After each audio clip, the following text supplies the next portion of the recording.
Papua, pulau besar yang berada di ujung timur Nusantara seringkali dianggap sebagai daerah di mana penduduknya masih hidup pada zaman batu.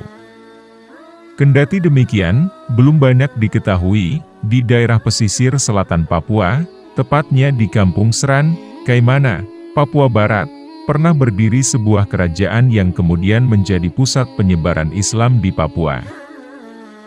Wilayah Papua Barat boleh dibilang sebagai wilayah yang secara kesejarahan sangat identik dengan perkembangan Islam di Papua. Meski di era kolonial terdapat upaya kristenisasi yang dilakukan secara masif, namun ternyata hingga kini Islam tetap eksis secara signifikan di sana. Dalam buku Muslim Papua karya Durorudin Masyad dijelaskan, awal kedatangan Islam di wilayah kepala burung pulau itu adalah tidak lepas dari sejarah jalur perdagangan yang terbentang antara pusat pelayaran internasional di Malaka dan Jawa. Islam di daerah ini dimulai dari wilayah Maluku. Sehingga setiap kali membahas Islam di Papua, terlebih dahulu dibahas proses masuknya agama Islam di Maluku, Ternate, Tidore, Pulau Banda, hingga Pulau Seram. Sebab di wilayah-wilayah itulah Islam lantas memasuki Kepulauan Raja Ampat di Sorong dan Semenanjung Onin di Kabupaten Fakfak.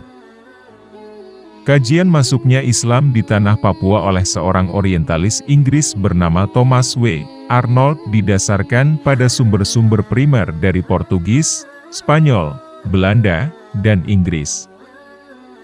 Berdasarkan kajiannya, Arnold menjelaskan pada awal abad ke-16, suku-suku di Papua serta pulau-pulau di sebelah barat lautnya seperti Waigeo, Misol, Waigama, dan Salawati telah tunduk kepada Sultan Bacan yang merupakan salah seorang raja di Maluku. Kemudian, Sultan Bacan meluaskan kekuasaannya sampai Semenanjung Onin, Fakfak, di barat laut Papua pada 1606. Maka dijelaskan, melalui pengaruh Sultan Bacan dan pedagang Muslim, maka para pemuka masyarakat pulau-pulau tadi pun ikut memeluk Islam meskipun masyarakat pedalaman masih menganut animisme. Perjalanan Islam di wilayah Papua Barat pun boleh dinilai cukup signifikan. Dengan jumlah komunitas Muslim yang cukup signifikan, maka dapat dipahami jika di wilayah Papua Barat banyak dijumpai pesantren.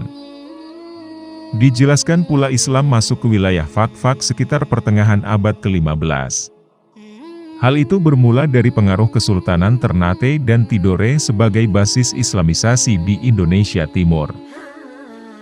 Islam di lokasi itu pun juga dikembangkan oleh para pedagang Bugis melalui Banda yang diteruskan ke Fakfak melalui Seram Timur oleh pedagang Arab bernama Haweten At-Tamimi yang telah lama menetap di Ambon. Adapun proses Islamisasi di wilayah ini dilakukan melalui jalur perdagangan, pendidikan non-formal, hingga politik.